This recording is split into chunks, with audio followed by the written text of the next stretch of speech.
Hey everybody, welcome to Breaking Modern. I'm here with Ian as always, and we're here to give you tips and tricks and team building exercises to help you with your 300-point modern expedition. It can be daunting. So, It yeah, can. Yeah, absolutely. I'm it's been Jesse. daunting for me personally, Alec. I've been going back and forth on a lot of stuff, but ultimately, I've destroyed some barriers in my mind for how I'm building, and I've found that to be particularly helpful. I think the Beetlejuice has really coiled people up. It's restricted people from getting creative. It's just kind of shut people down. Am I wrong in that? I feel like people are a bit deflated in how they're building. Like they feel like they're pigeonholed. Yeah, But I really don't think it's as bad as people think. so here's the thing. Okay, so I think number one, Beetlejuice, yes, I think it should be addressed. However, I don't think it's super oppressive. I've played it against it a couple times and it does stink, but there's one thing that I keep on forgetting is that when you use charge or running shot, you can still make an attack. You just can't use the close, the capital close or capital range. So no energy explosion, no pulse wave, no quake, no flurry. You can't do those things, but you could still just make a normal attack. There's a special word for that in the comprehensive. I'll look it up real quick while we're talking. But that was the number one thing that I was really scared about is like, oh, so I just can't move an attack? No, you can. You just can't do like a special you can't do special like capital close or capital range actions. No terrain, no close destroys. Um Yeah, so the additives of charge, but you can still do the basic stuff. exactly. You still get your range combat experts and close combat expert. You still get your what do you call it? The penetrating damages for both. Mm-hmm. Um, you still can use blades because that's not power action. That's just when you would hit. This is true.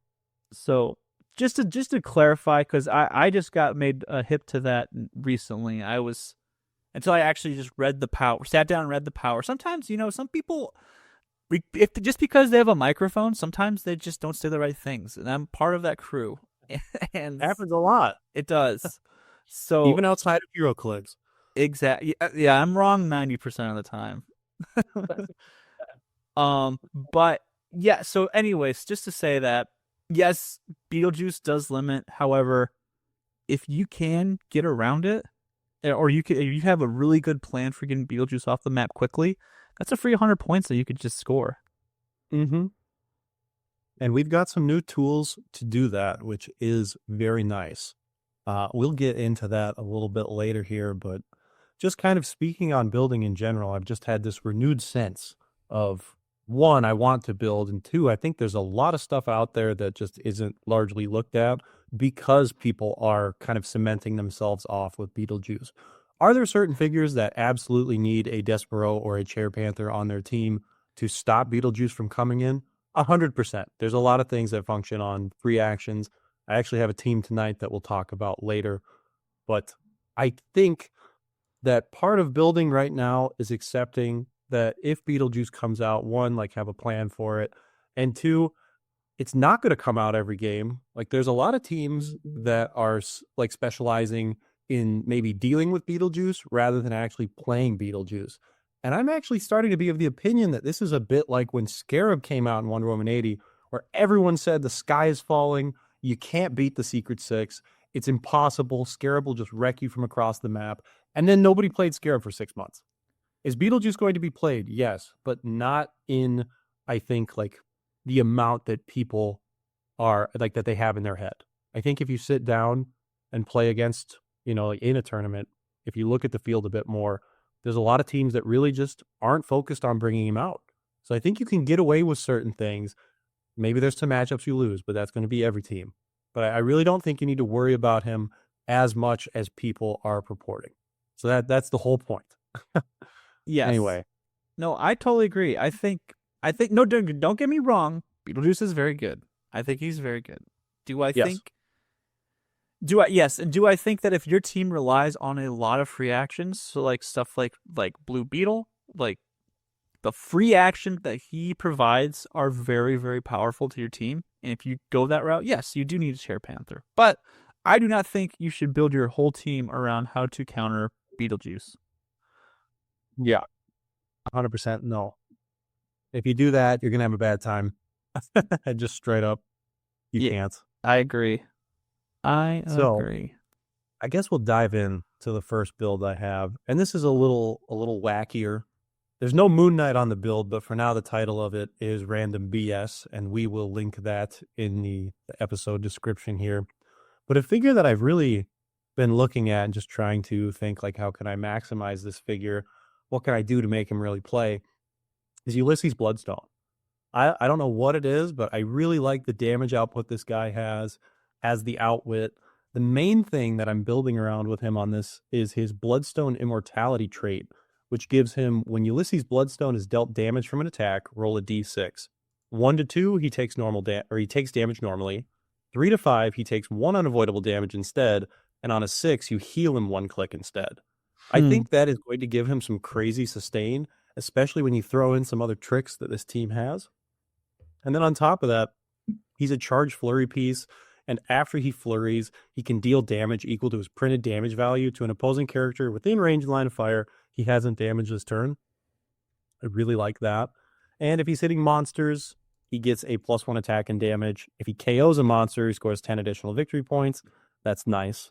And then just traded blades as well. But he also gets the Bloodstone for free, which I think is going to be a really strong equipment, given that the heart-shaped herb is free.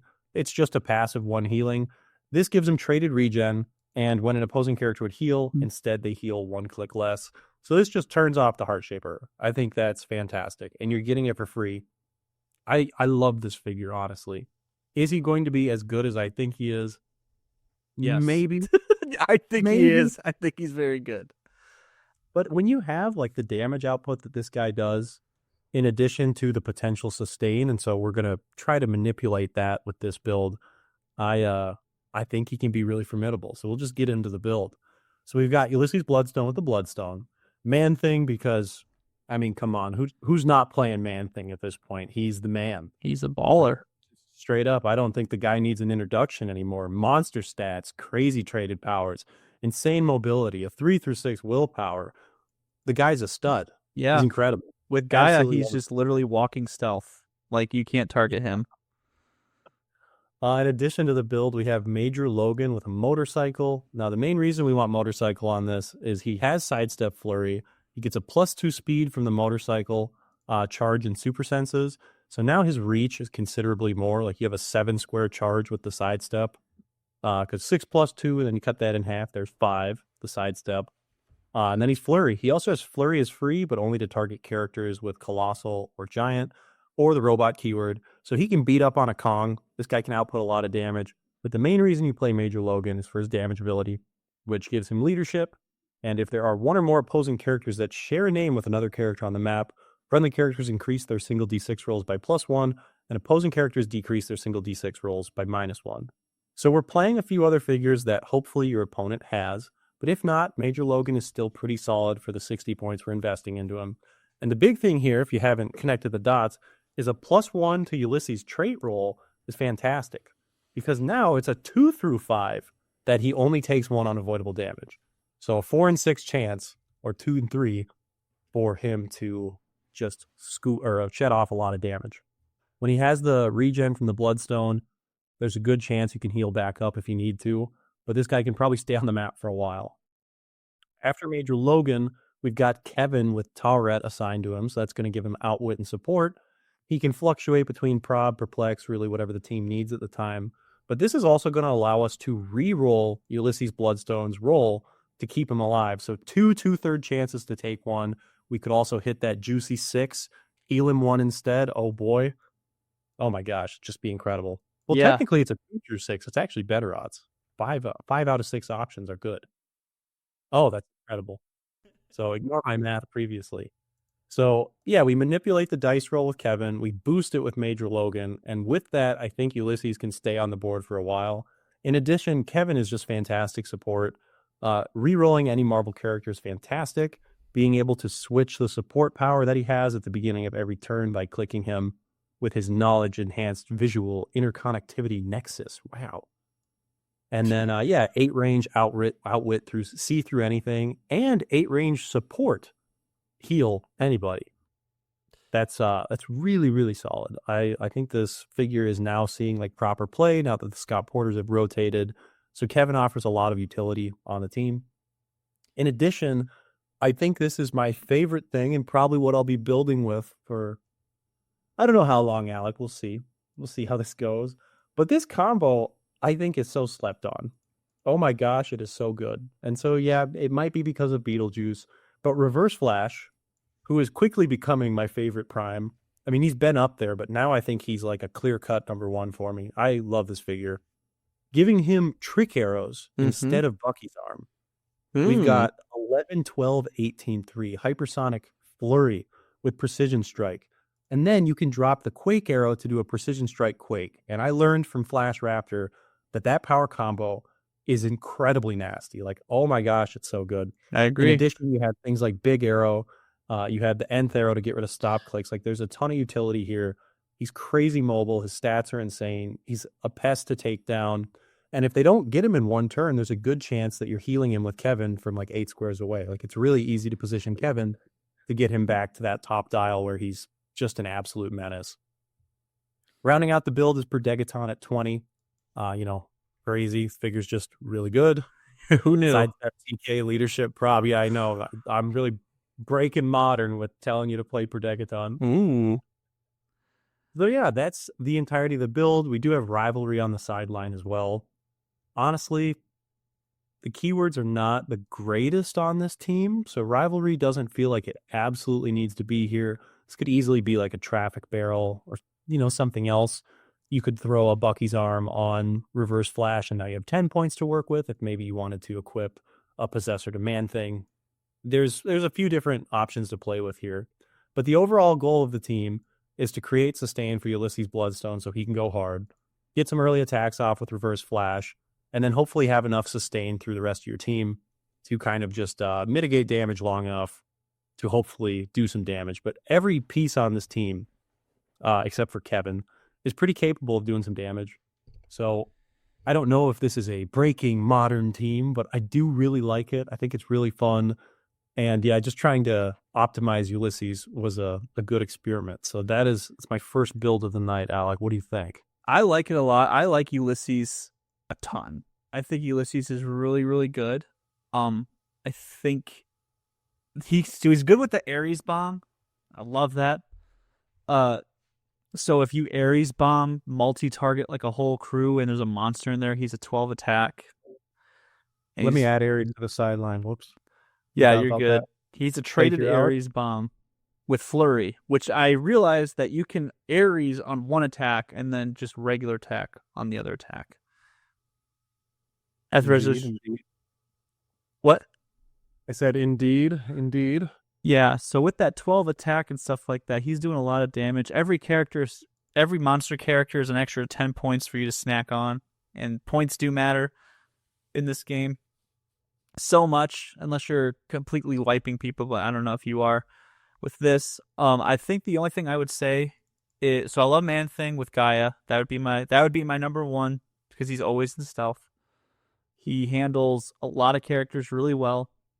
The one character that always scares me whenever I'm playing Man Thing is Captain America Pegasus, but he is really fallen off. He's fallen from grace, unfortunately. I think we might see a resurgence in him when he can equip Mjolnir for free, though. That That's Giant Reach 3 will help him out a lot. that is The true. other stuff, Pulse Wave and Quake, not so much, but that's pretty solid. Just a free Giant Reach 3. It helps out his mobility a bit now that he can't be, due to the errata for Timebreaker, he can't be sent across the map. He's hard to mobilize. I think that's his biggest issue. Yeah, but he's got what do you call it? He's got hypersonic. Yeah. It's an 11 square reach with the Giant Reach 3 because he's an 8 movement. He's not quite getting across the map. It's weird. I think when he first came out, people were heavily looking at him as like an Alpha Strike piece, and he certainly can be that. But I think where Captain America shines is actually more of like a bodyguard. Yeah, Like when your opponent gets in close, like he can really punish people. yeah, that makes a lot of sense. I think he's really good to bully people when they get close. And Yeah. on the opposite side, you can't use time breakers to get Captain America to people, but you can use time breakers to get people to Captain America. So Whoa. that's something people Oh. I you, people forget that time breakers can be used off like on the opposite end of getting people to you. It's a little bit harder to set up, but you can still definitely do it. That yeah, honestly, like that's a really good point. I'm not trying to like mess with you on that. That's a if you can get the time breakers in position, which isn't particularly difficult, yeah, absolutely.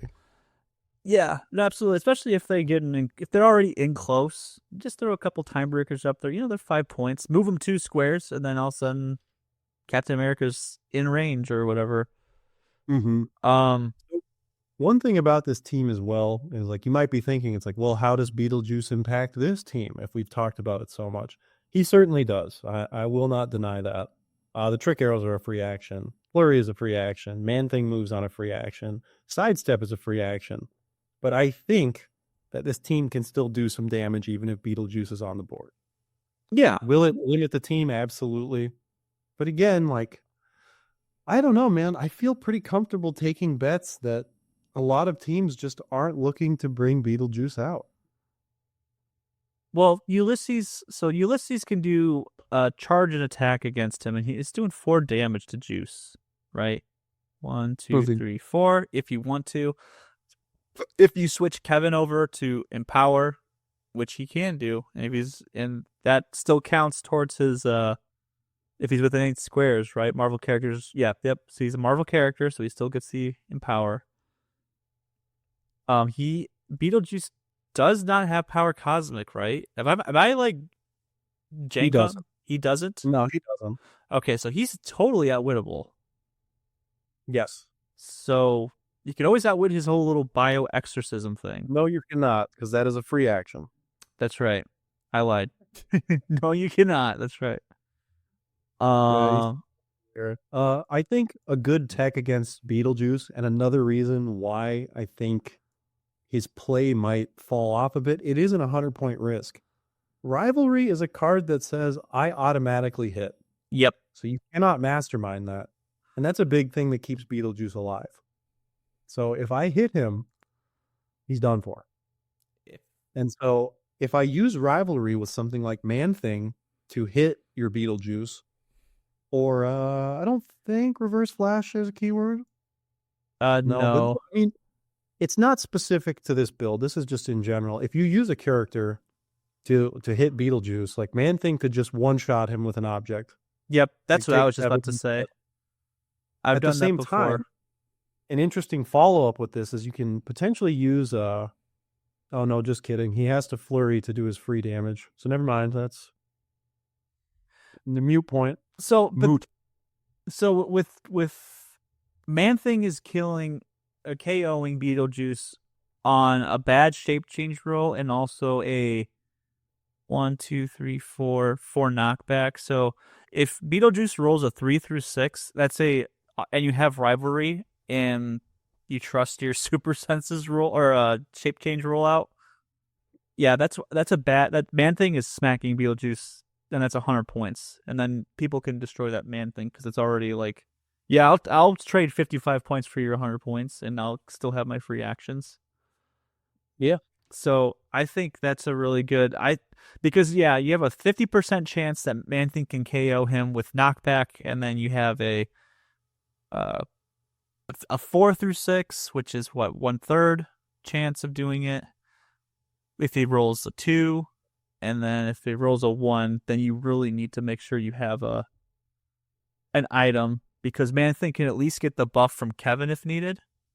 Yeah. Or have a smaller range item that does minimal damage, but most objects that you're carrying around are doing like 2, I think. So Yeah.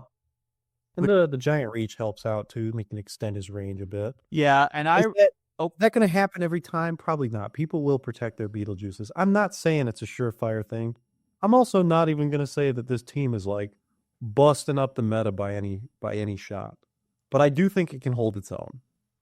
I think one of the things that Ulysses Bloodstone would benefit from is having some type of Wonder Woman or Spider-Man TA. I think that's the one thing that's Yeah. lacking. It's tough right now for me to justify those TAs. Like Miles Morales is good, the 25-point common for Mm-hmm. Black Panther. Absolutely. But man, when you're competing with things like Perdegaton and Space Ghost, I found it really hard to slip him onto builds. Yeah. And if I'm banking on like just taking the one unavoidable or possibly healing, I think for the most part I'm okay with not having it. Like I'll take the extra prob, the TK, the extra leadership from Perdegaton over that. But I do agree. Anytime I see that wild card TA, I'm like, all right, how am I getting Wonder Woman or Spider Man? Yep. Where's it coming from? And 99% of the time, the answer is Death Metal Wonder Woman. That's true. Yeah, Death Metal Wonder Woman is going to be like she's just so solid. She would bring Yeah, Ulysses back to life too. could be crazy. But There's a lot of things that this team could be added to, but the main focus of how this build came about was another thing that I've just really liked experimenting with is the Major Logan and Kevin combo. yeah, Like buffing your D6 rolls and being able to re-roll it. It's like, okay, well, who benefits on single D6 rolls? And Ulysses has just been in my back pocket for a minute. So this was my attempt to optimize that figure. Love to hear people's feedback on this one. would you ever consider giving Ulysses the running shot motorcycle? Because What for?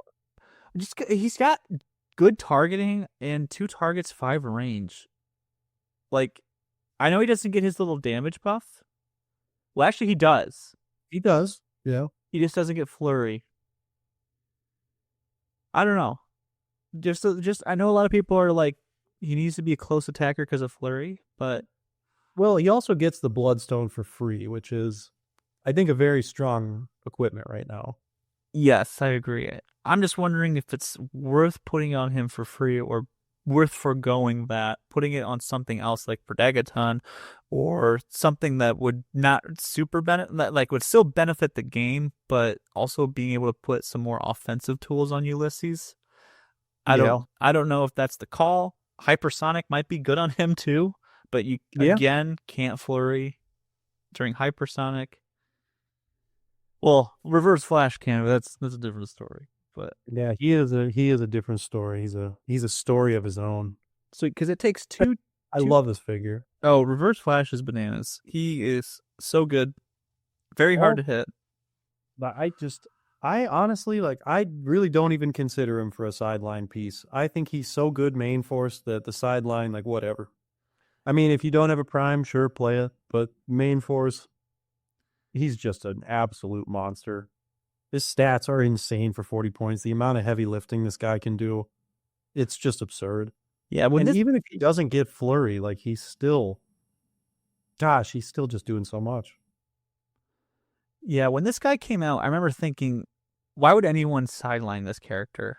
I just like I just thought it was so weird. And then Yeah. because he's 40 points, he's a deep dial. That's a deep dial for 40 points. And the stats, like unrivaled. His mobility, unrivaled. Ignores characters, fantastic. Yeah. And the combo, like I feel like so many people right now are defaulting to the Bucky's arm, which is great on him, like 2 attacks, 13 for 4.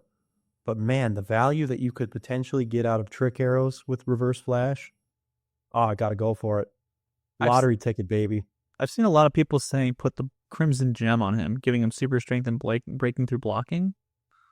That would also be fantastic. Because then you can precision strike, attack people, knock them back, and like ping pong them into a wall. Oh yeah, no kidding. Ooh, I like that too. He's like, wait a minute. So yeah, that's one of the builds I've been working on.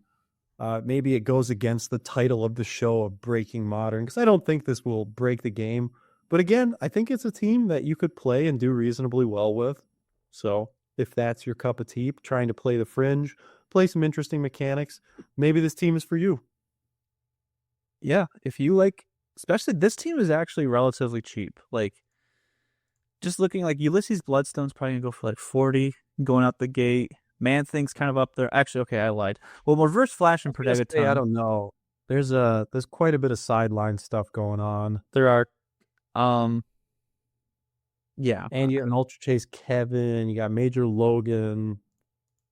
Yes, this team. I mean, I think in the grand scale of things, it's not like a bank breaker team, but it is definitely up there in cost.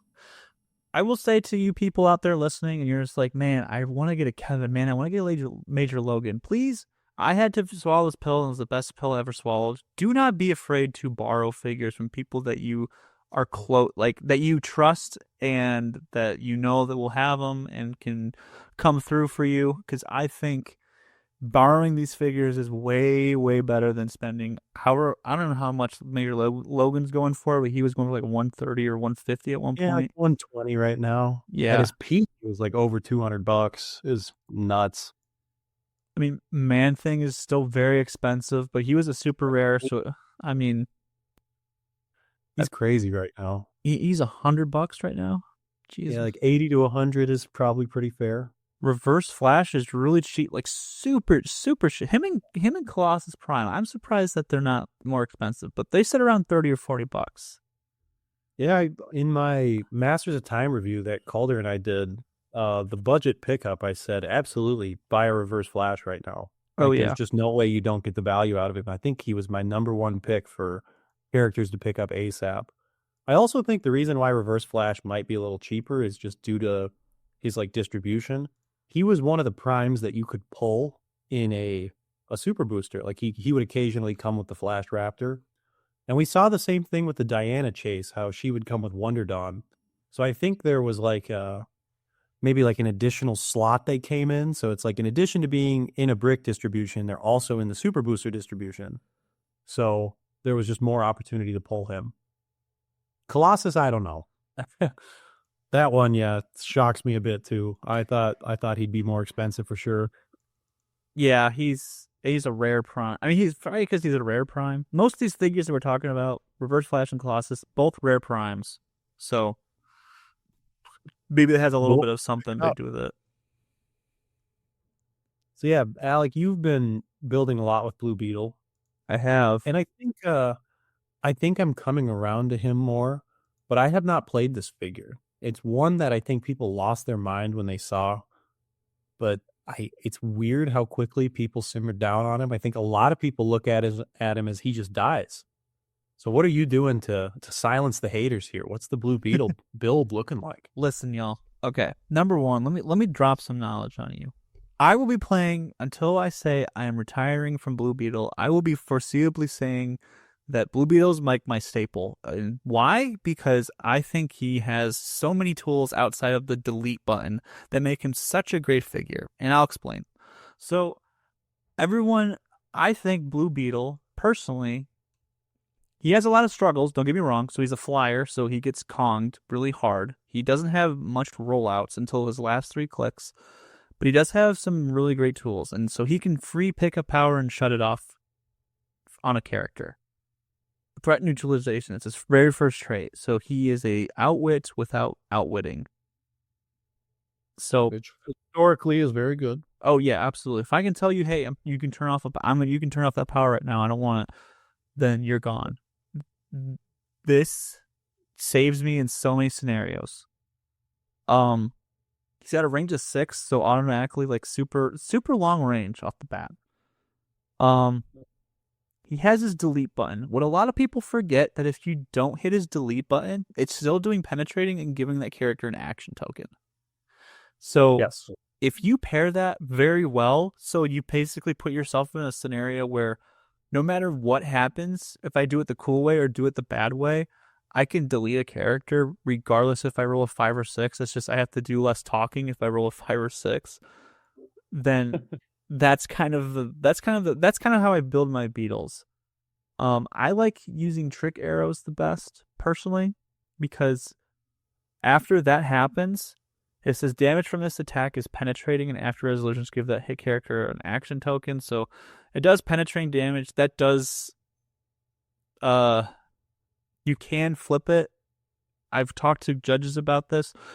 You can like after you roll the dice, it doesn't check for damage when you roll the dice because both the dice and most of the arrows are checked during the if they are hit phase. So another trick you can do is you can say You can roll your dice first on that character, and if you don't delete it, you say, okay, it's going to do penetrating, and everyone's doing an action token. Boom, I'm going to flip over the 2 dangerous arrow, and I'm going to deal 3 penetrating damage to everybody, knock them back, and give them all an action token. And if they're all grouped up, that does a lot of damage in the long run, and I'm willing to take that risk. Yeah, I dig that. So the other thing is he can choose a standard attack power, which is great. It's 99% of the time precision strike, or if I am very far away from people, just to keep the reminder fresh in my head that he has that power, because sometimes you just roll willpower, sometimes you just roll leadership, just to make sure that you remember you still have it. I always choose poison or just on the off side, just in case. It is free. Choose until your next turn. So all these none of these are beginning of turn stuff. They're all free, except for obviously his delete button. He's very deep. He's got prob on top dial, which I value prob as the best power in the game personally. You gotta have prob. You have to hit attacks to win, unless you're some crazy mission point player. It's true. So I don't think Beetle is in a position right now to run theme. I think there's great theme options with Beetle, with Mystical for sure. I don't think, though, with the current state of how Blue Beetle plays, in my opinion, I do not think that you can run characters outside. Like, you have to be able to run characters outside of Mystical. So Butterfly comes in and already breaks the theme. The reason why I have Butterfly is because Myrn and Wonder Woman are great options for Blue Beetle and also the rest of the cast.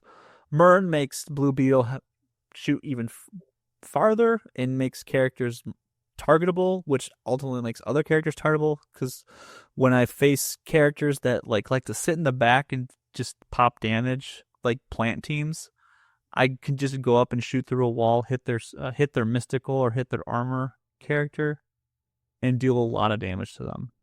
Or hit one of their murnable targets for a lot of damage. Yeah. Sorry. Kong is on this team. It used to be Man-Thing. I'm actually thinking about going back to Man-Thing, but Kong having triple targets is just... That's like one of the big things that holds Man-Thing back. Single target is not ideal sometimes. It's not. And Kong has a stop click, but with Hidari Yao coming out, with Pulse Wave, it might be worth it to run the Man-Thing. I'm not too sure yet. I'm still trying to figure out this. I gotta test Man-Thing a little bit more with this team. Sorry, anything before I continue, is there anything on that you're like, yay or nay?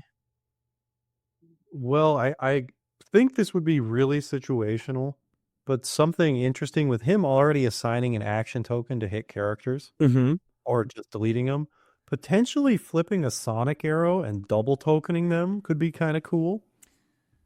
I don't know if you've ever done that or considered it. There's obviously higher value arrows, so that's why it's probably not the best. Oh, but yeah. Adjacent to them. Yeah. So you could double token the target, and then everybody adjacent to him gets a token as well. There might be situations where their leadership's out of position, or maybe the target doesn't have willpower. That's now they're locked down for a turn. It might buy Blue Beetle some time. Because, well, what you're saying, like, it's all very good, Alec. I do believe this figure could wreck me, but I think there's 2 things going against you. 1, you're unthemed, so more than likely you're not going first. And 2, he's just a 19 invuln. Like, how is this guy staying in the fight? Yeah, that's a great question. A lot of people like running motorcycle on him for that reason, because he has no rollouts. And I totally get it. I like trick arrows. I'm with you, Team Trick Arrows on that one. I agree. So one of the big things that Beetle does is if you can't target him and he's shooting you from range anyways, one of the best things I found was Black Panther, the super rare. I think a lot of people are super, super sleeping on just the super rare Black Panther.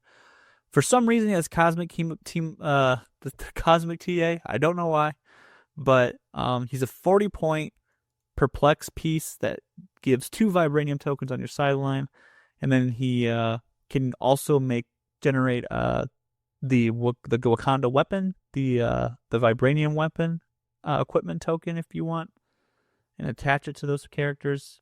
But what I find to be more beneficial is he has a free remove a vibranium token from your sideline to choose A, make a ranged attack, or B, Black Panther can use flurry into your next turn.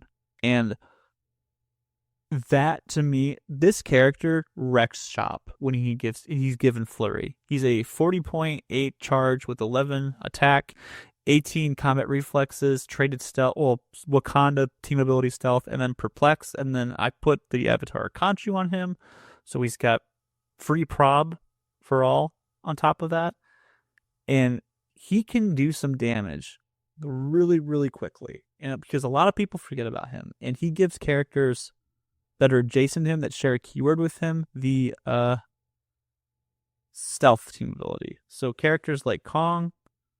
Oh, I'm just realizing I totally messed up. He doesn't give Blue Beetle stealth, but he does give Kong stealth, and that's kind of the thing that I really like is he can give Kong stealth. And if you put Gaia on Kong, he's walking stealth as long as he's carrying around Black Panther. I dig that. I dig that. So, sorry, to answer your question about Blue Beetle, the biggest things that I've seen are perplexing up his defense very, very high, which I don't have much of right now.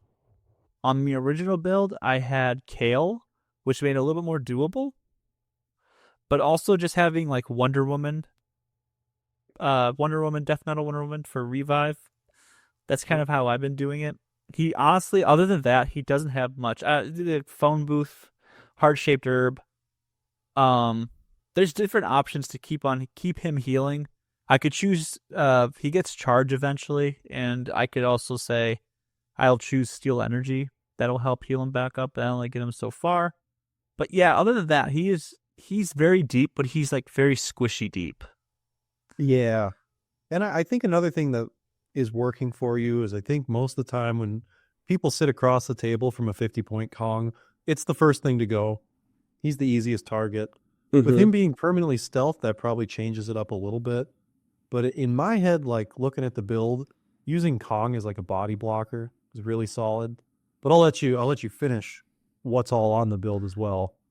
Yeah, absolutely. I think one of the big things I do is I have Kong pick up the phone booth and just give everybody around him shape change, which isn't like the most reliable thing because you still have to roll a 1 in 3 chance to just not be targeted, but it could come in a pinch.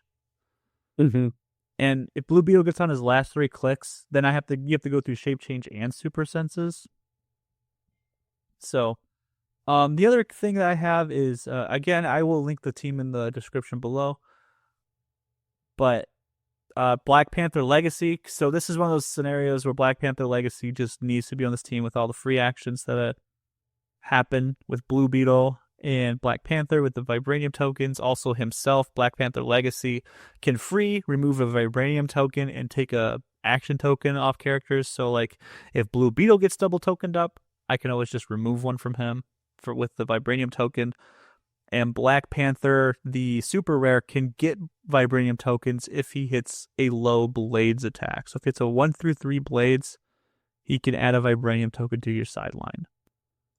I also put the Universal Weapon on Black Panther for TK or any other kind of needs as necessary. He can be a Pulse Waver if I need. That's another thing Blue Beetle can do. He can Pulse Wave. A lot of people forget that because he just chooses an attack power and Pulse Wave is an attack power. You can't Pulse Wave and Range Delete though, because they're both capital range actions. So yeah, Black Panther, leadership, outwit as well. Obviously, getting rid of Beetlejuice and another character that I don't like. I don't like that matchup. Usually, it's probably going to be Mern or something like Death Metal Wonder Woman or something. And then I have Weasel as well, because Weasel, I made the mistake of purchasing him. I gotta use him. Gotta get your investments worth. I do. I gotta get my investment worth. Gotta squeeze that money out of that buy there, Alec. But honestly, he does help with Blue Beetle. He bumps that 11 up to a 12, the damage up to a 5. Also just has Pulse Wave. Which I used today in my game and it crit missed, so that didn't do anything for me. But It Well, it happens. still burns off powers. It still ends durations, It's true. which is honestly probably the biggest utility of Pulse Wave right now. Sans Hadari Yao Pulse Wave, which, yeah. Um, We might have to go back to the old drawing board with how to stop Hadari Yao, but I think what we talked about previously still holds up pretty well. Like keeping your invincible is nice, and all of those figures are still very annoying for her.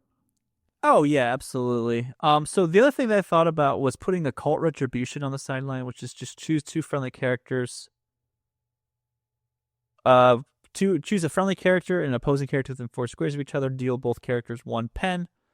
Which this goes with Kongs too. Like you can just do pen damage to a Kong because Kong specifically states because they reworded him this way, can reduce pen damage by characters of an equal or less point value. This is not a character. This is not damage coming from a character. This is coming from an effect. So, if unless Just pull him on a stop click. yeah, just stop click Nice. occult retribution. I'll deal 1 pen to like a butterfly or something like that, and then 1 pen to Kong. I like that. I'll give up my 5 points for your 50 points and Kong, or 200 points. Maybe you get him right on the edge, and you just need that one little extra push because Yeah. it can be done. Oh, it's at the beginning of your turn, so either way. Um, yeah, I put Beetlejuice on the sideline just because I'm never gonna use him, but I give people an option to beat Black Panther him away. Or if I see something that requires more free actions than my team does, and it's beneficial to do that, I could just always pop a butterfly out and then pop Beetlejuice out and then KO the butterfly. Yeah. And then Khonshu, obviously on the sideline, Rivalry on the sideline, Wonder Woman Mern. So this team I did face a Hadari Yao today. It did really well against it, actually. I forgot a lot of things about Hadari Yao, like the fact that her little damage power only works if there are 4 or more friendly characters without the deity keyword. So if you start to pick off the supporting casts, then she can start taking more damage. I totally forgot about that trait and how that works. So I think that with that being said, like it could have done a lot better against it, but that's another thing, tip and trick to counter Hadari Yao. It's if you just go around and KO everything around her until you get down to three characters other than her that aren't deity, which is basically everything. It's really easy to then now she drops way quicker. So Yeah. other than that, I got Nifty Traffic Barrel too, but I might get rid of that. And if I do decide to go the Man Thing route, I'll probably nix the barrel and Kong and put Man Thing in because that's 55 points. Somebody on this build that I think could potentially help Blue Beetle's survivability is maybe like a Daredevil to body block for him or to shut down like a hallway with like a nifty traffic barrel. It's been a common strategy, like the traffic barrel specifically. But Daredevil is just such a good holder for it because nobody wants to punch a Daredevil, and then when they do, he comes back immune. You don't get any value from it really. Like there's your 10 points. But if I made you pay an action or potentially multiple actions just to eventually get to Blue Beetle, I think there's a lot of value in that. So maybe having some like bodyguards around him. I know that like Kong, you can use him to position in a similar way. But yeah, I think probably a defensive value for Blue Beetle is just having like annoyances, like things where it's like chew through this first is how you're primarily going to sustain him. Because I really think you want the Trick Arrow value on him. I think I'm fully team Trick Arrow. That's just so much that he can do. The 3 pen to everything, that's crazy. I didn't realize it worked that way, but yeah, it's really good. Yeah, I made sure I talked about that before one of an event that I was having, just to double check with a pretty respectable judge. So I feel like you could also boxing glove arrow and do like an additional 2 pen. Because if the attack damage is penetrating, then the knockback damage is as well, if I'm not mistaken. I believe that's how it works. Like with the Necro Sword, that's how it worked for knockback damage. Like it was still, unavoidable? Not unavoidable. No, it's not. That's not how it works. The necro sword was a specific interaction. That's what made that one so funky. Mm. All black, like it's because they ruled it that where's it at? I'm checking it out real quick. So yeah, it's because of how they ruled it, which is stupid that they ruled it that way. That's kind of how I came out to it, is that it was just stupid that they ruled it that way. And yeah, Okay. it Well, was never mind that. Ignore that. it was because it said like damage dealt from this character can't be done. Oh, it's because it's banned. That's why. It's It's because bait. it's banned and oh, can't reduce damage below one. That's what it was. When this character makes a close attack opposing character, because it's technically still during the damage step. So knockback can't be reduced below one. So if you have a reducer, it does one.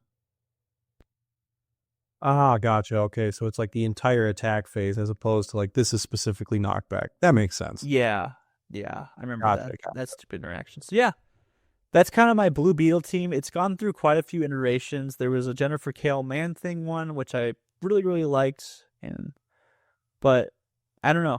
Kind of looking at two Daredevils now. Yeah, the Daredevils they're really solid.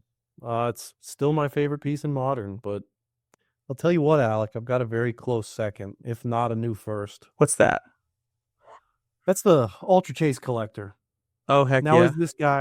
is he going to be the kingpin of Modern? Will he be the absolute staple? Yeah, I don't think so. But I do think he is something that you will have to prepare to beat. Because this guy, I think, can run away with a game if he goes unchecked, which is not easy to do when you're a 200-point figure. But I came up with a build finally with him that I'm happy with, and guys might notice at home here. It's a little similar to what we talked about on the previous team. So we've got Collector at 200 with Bucky's arm, motorcycle, universal weapon. I think that this is going to be pretty standard run of the mill for Collector. Universal weapon giving him things like precision strike is fantastic. Motorcycle to give him super senses his whole dial, that's amazing. And then the Bucky's arm just because, well, it's either that or the treasure chest. And you could make an argument for treasure chest if you want Bucky's arm somewhere else on your build. But I think overall the close combat expert is a little more beneficial than people realize with him being a colossal. Like he can very easily be a 13 for 5, and the motorcycle is giving him charge. So he can be a close combat piece pretty easily. Like he has a lot of reach. 6 square charge, 3 range giant reach. You can probably get that close combat expert off. He also is going to pair with, you guessed it, none other than reverse flash with the trick arrows again. Now, why? Why would we do this? I don't think there's an attacker even remotely close to reverse flash in his point range. So while Collector's stacking up his tokens, his juicy trait, where he gives a collection token as a free action to an opposing character, that's a global effect. He just picks somebody. And then, if you guys aren't familiar, if he can make a power action to make an attack. Instead of normal damage, you choose a hit character. If that character has at least one collection token for each 30 points of its point value, you KO them instead. Then you get to remove them from the board, turn them to any click, steal their powers, and steal their equipment. That's what you want to do. That's what it's all about. It's hijacking their figures, stealing their powers, stealing their equipment, and just making Collector like that much more absurd. Is it By really a giving him fun potentially game? 4 additional powers. It's a really fun game where you could just take away people for free on the other people's team. That's what the collector's all about. That's what it's all about. It's the delete key, baby. It's the delete key. I get it. I get the delete key.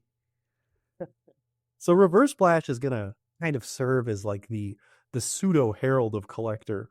He'll be running around the board, picking off the smaller targets to hopefully reduce like the chip damage that Collector could take from smaller attacks. And again, the damage output you can do with a hypersonic flurry into a quake arrow is just, it's crazy. Like you could just maul support pieces. Precision strike quake, I cannot stress it enough, is so good. Holy, it is so good. Now you might be thinking, Ian, that's a lot of free actions. And I would too. So, Black Panther in the chair. Of course he's on the build. Bye-bye Beetlejuice. It's not happening. He goes, I think if you're playing Collector, this is an example piece where you have to play Chair Panther. You can play Despero, but that's 20 extra points. It's a lot when you're starting out on a 200-point collector. So Yeah. Black Panther has to be on the build for obvious reasons. Beetlejuice cannot exist in our games. And lastly, Predegaton just offers a ton of support. You get a TK, a leadership. It's very nice. He shares a keyword with Collector as well, so if he's not hitting his Colossal Willpower, you have an additional chance to pull some tokens off. He also shares keywords with Reverse Flash, so there is that as well. This is not a theme team. I think trying to build theme with Collector is like quite literally impossible right now. Like free actions, you have to be able to take them.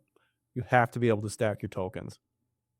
And so, yeah, the whole goal of it is, again, Collector stacks tokens, gets going, and Reverse Flash kind of takes out those smaller threats. But I've seen a lot of people experimenting with like Prime Elsa with the Collector. And I don't think you're going to get enough value out of Elsa to make her worth it. Although it is very fun to get as many equipment as possible on the Collector as possible.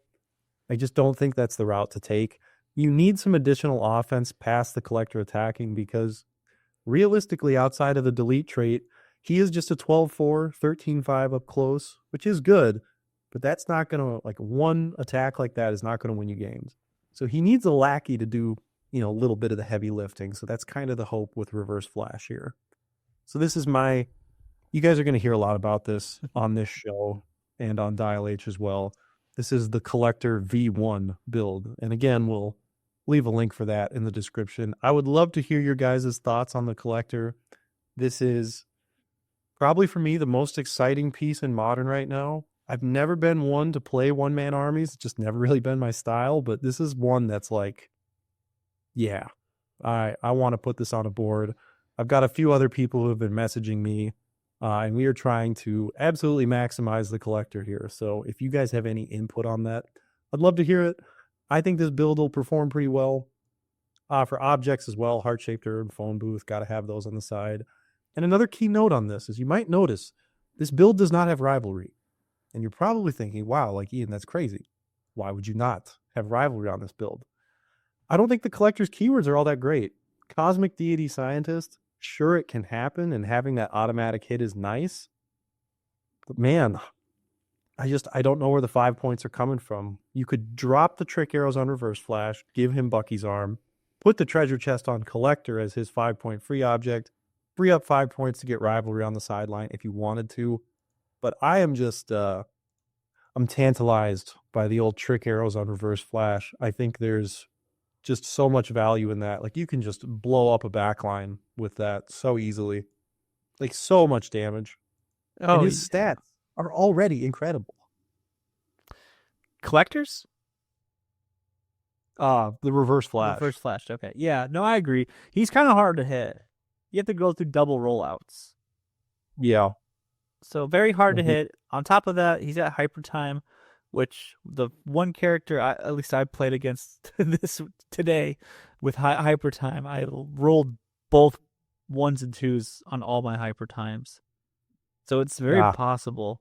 And that was against Predegaton. So yeah, you take damage for doing that because it's freaking Predegaton. This is so it's always fun to do that. It's always fun to have a character that's 20 points, a rare, super easy to get, that's basically on 80% of teams, but for good reason. I love 20-point leadership. That just makes it so easy just to be like, okay, I don't have to worry about this anymore. He's a leadership EK prob flyer that sees through a bunch of stuff.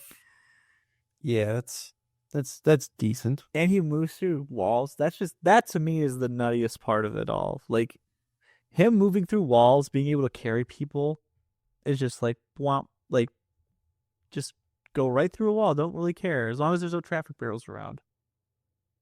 Yeah. Yeah, that's another thing that you could potentially fit on the build as well. If you wanted to do the object swapping that I just mentioned, the traffic barrel could benefit you for sure if you're on the right map. Yeah, I agree. I mean, I think most competitive players at this point probably have the bunker. Which if you ever want to talk about the bunker and like setting up and positioning, we could definitely talk about that. Let us know if you want to hear about more map stuff, because not a lot of people talk about maps, and believe it or not, this is true. Maps are a big part of the game. I think what separates very impactful. I think what separates good from great players is not how to deal with every map, but at least knowing the layout and like, okay, if I go on this side, I know that it's going to be way easier to me for my team specifically to deal with another team rather than being on this side. So, Yeah. especially if you have a team like mine that's unthemed that will not probably win map most of the time. But if they pick to go first, Alec, Oh, and you get to yes. pick the map, Yes. Then we're going to the bunker, baby. And I'm just gonna. I think, Oh. yeah, like as far as good to great players go, I think there's a lot of good players out there, and they have a great macro understanding of the game. I honestly, at this point, probably put myself in that category. It's the micro interactions, the small positioning that really does separate, winning a tournament and maybe placing top 8. Having that understanding of like, okay, if I'm kind of put in a bind, this is what I need to do. And so, as someone who historically has really not studied maps at all, to be honest, like I understand them, but at the same time, I've never like fully positioned out teams on maps, like just truthfully. Um, I think there's a lot of power in just having a team that is okay with getting hit. And so that's Mm-hmm. been kind of my circumvent for getting around that. Should I study maps more? Yes, I probably should. 100% I should. But having like last week when we talked about a team where it's like, I'm going to go to like the middle of the map and let's start fighting. That's a reasonable strategy to kind of get around any map. Yeah. No, I agree. If you could make a team that is going to hold the line for a hot attack, like a super hot attack, and just survive someone's alpha and be okay, and then everyone be okay, or a little battle damage, but able to attack and do some damage back. I think that's definitely a strategy. So that's been a way that I've been kind of trying to work around that. But straight up, yeah, just need to work more on map positioning. There's no question about that. I think that'd be a great topic to talk about. Yeah, absolutely. Let us know if you guys want to hear about maps. I mean, we have the time. We could definitely talk about it. Yes, we can. There's some great maps out there. There's a lot of maps that people kind of forget about sometimes. Yeah. I personally love the map. Not to dive into maps, but I personally love the map Blitzkrieg Manhattan. It's pretty open, and you can position yourself. If you position yourself on the number side or opposite of number sides, it extends out your starting areas because you can't start in blocking. So everyone starts out a little bit farther out, so you can get to the action a little bit closer. And it's open, so and honestly, there's some really good defensive positions. This map right here is probably part of the reason why how I got to second at Nats because I had some really good defensive positionings over here. Sure. Um. Yeah. Anyways, I think right now, as far as the gauntlet for map goes, like what to practice on, Brock's Bunker, 100%, no question about that. And then the other one is probably Bloodstone Maze. You need to be able to play on both of those maps. And if you're consistently finding that your team struggles on those, it may be time to hit the drawing board again. yes, I agree. Or start tweak. Yeah, start tweaking because those are don't tweak. I shouldn't say that, but start working on stuff to get around that because you can. Yeah, if someone has done a lot of work on Bloodstone, they can lock you out like super. Just like, hey, I have no super strength. I have no improved movement blocking. Yeah, I'm just locked out. I just can't play the game. Like, not saying that they would do that, or it's just very hard to, and then you kind of get funneled, and then you got choke points, and you kind of conga line in and just kind of get destroyed. Yeah. So yeah, Yeah. If somebody does their homework on that map and you haven't, it can be tough. absolutely. What do you guys think of? Sorry, to be off topic, real quick. My question for you, real quick, Ian, is: do you think Camo is dead? I don't want him to be. In my heart of hearts, I don't want Kamo to be dead. Mm-hmm. I really like Kamo, always have. I don't know if I've said this publicly or not. Here's a song about him. That's good. Yeah, here's me professing my love for my shark boy. The real Taylor Lautner was supposed to be Kamo. A lot of people don't know that. Wow, lots of deep lore. I love it. He was supposed to be. That's Shark Boy and Lava Girl 3.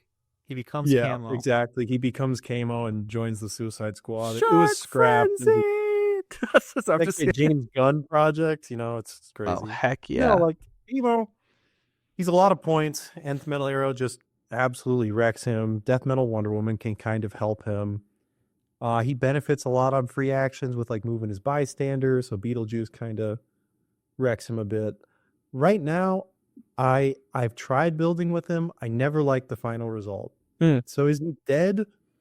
I think there's light for him. I think you can make him work, but I do think there's just so much stuff that I think really, really hurts him right now.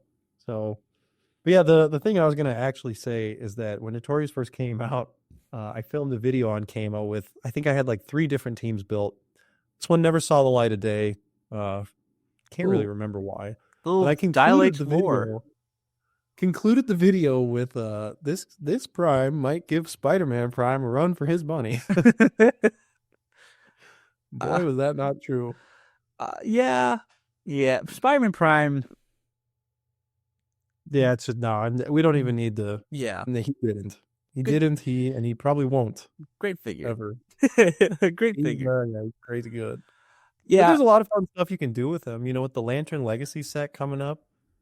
We can't do this anymore unless it's Silver Age. But one of my favorite things was giving the Shark Bystander Green Lantern team ability using the A60 Spider-Man, who makes all adjacent Oh. characters wild card. Oh, yeah. And then the Shark could move 8 squares and then 8 squares for free with Camo, his trait that allows a bystander to full move.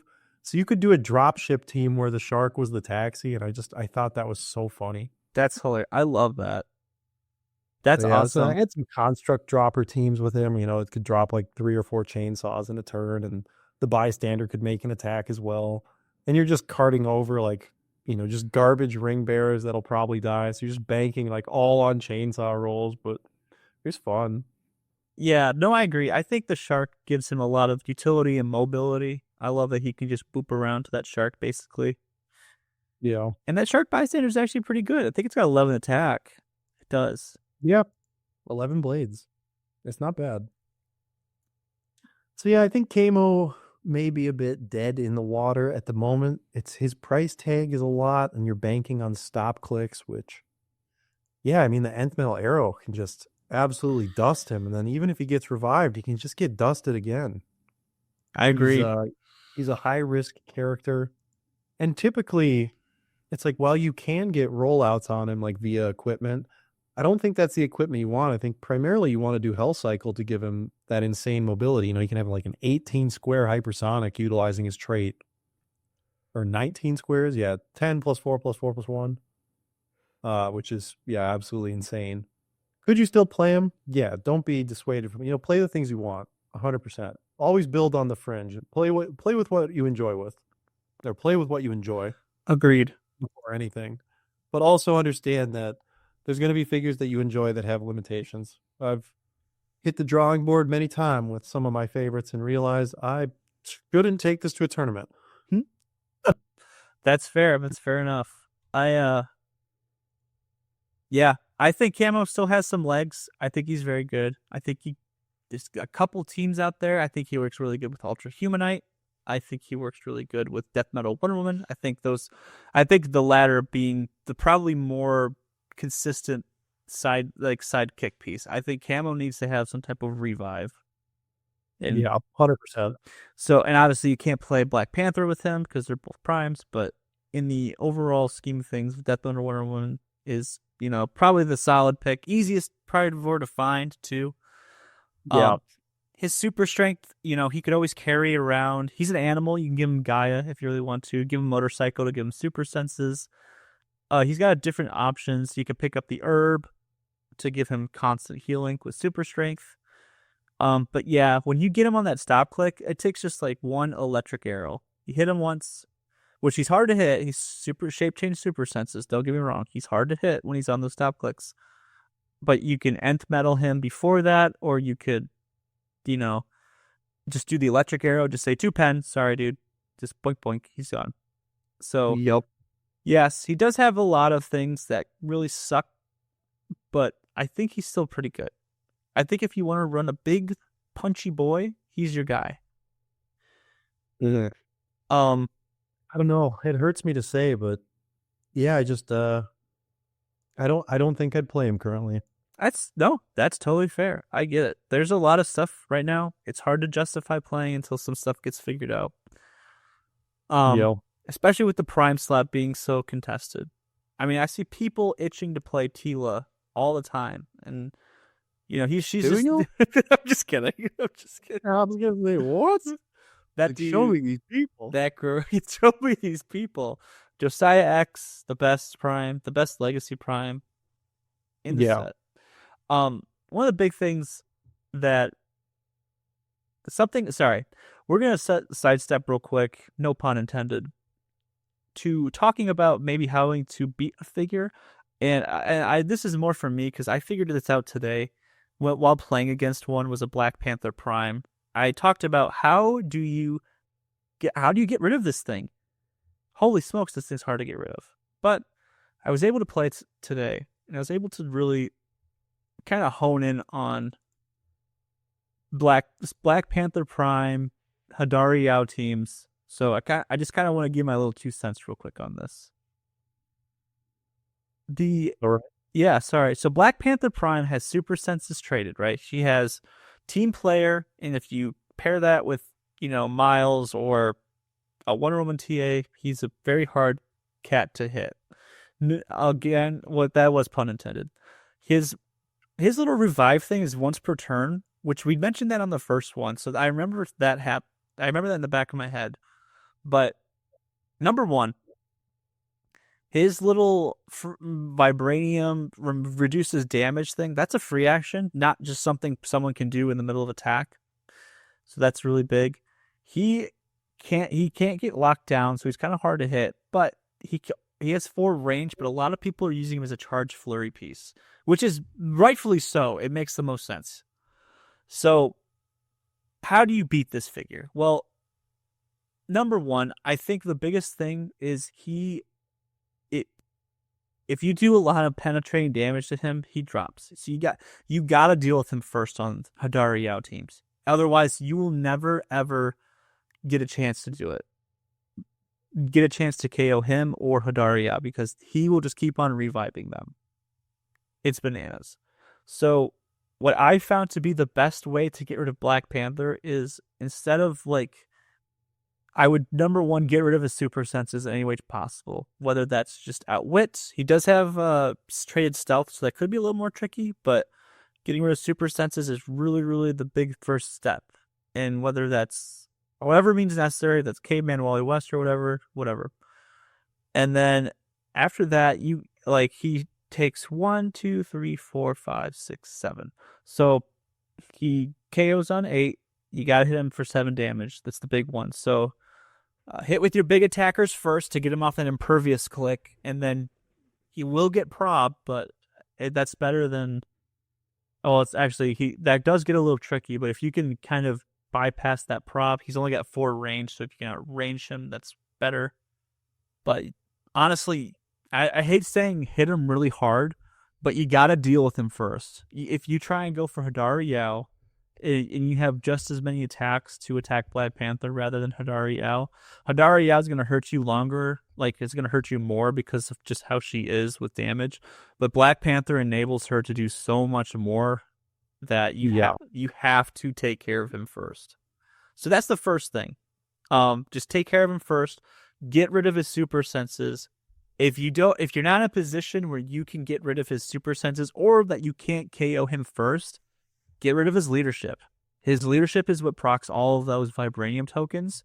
If they don't have a Shuri or another way of getting vibranium tokens, and you get rid of his leadership, it's it's way, way harder for him to justify reviving characters.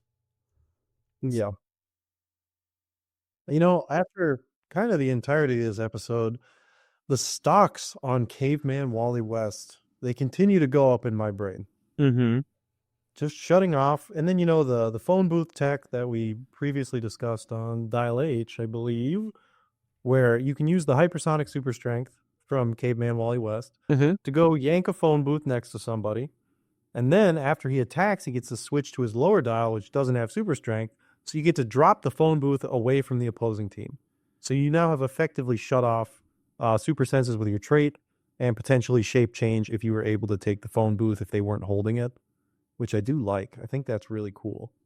Yes, his stats are low, but man, like, there are so many rollouts. I think 50 points too. It's tough. I'm not saying he'll be on every build, but I do think it's a figure that people need to consider more.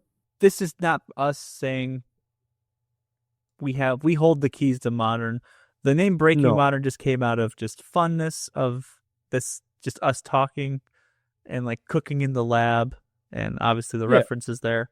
But ultimately, yeah, we just want to make sure that if you are a new player coming into HeroClix and you're like, I really want to try this whole little 300-point Modern thing, that we can help you help, yourself and also your play group. Maybe, okay, how should we prepare for this? If we're going to see a lot of this character, if we're going to try and build with this character, how can we prepare? And that's kind of the whole point. And I know that this episode was more of like us building teams and like our personal teams of what we're going to be trying out and stuff like that. And that's part of it too, because you need to hear what people are playing, because that's really big part of how metas are formed. You get to see how people are playing and stuff like that. So, but yeah, I agree. Ultimately, we want to see,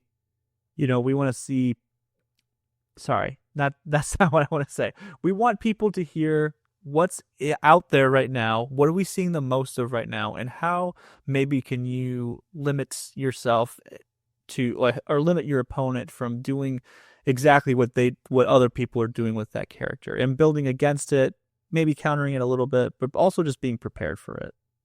Yeah. So, and be creative. Don't be scared to play something just because people don't think it's like top of the line meta. Brother Voodoo won Worlds, Man Thing won Worlds, Kale won Worlds. Every single one of those pieces was written off. Kale was played for like a little bit in Florida, and then she was just gone. That figure was like, oh, it just dies. It's not good. Man Thing, now granted, Kong used to be able to reduce penetrating damage from him, so he did gain some value from that errata. People wrote him off. It's like, I'll just play Kong. Brother Voodoo, literally just off the radar. People saw the negative effect he had, and they're like, nah, I'm good. Insane figure.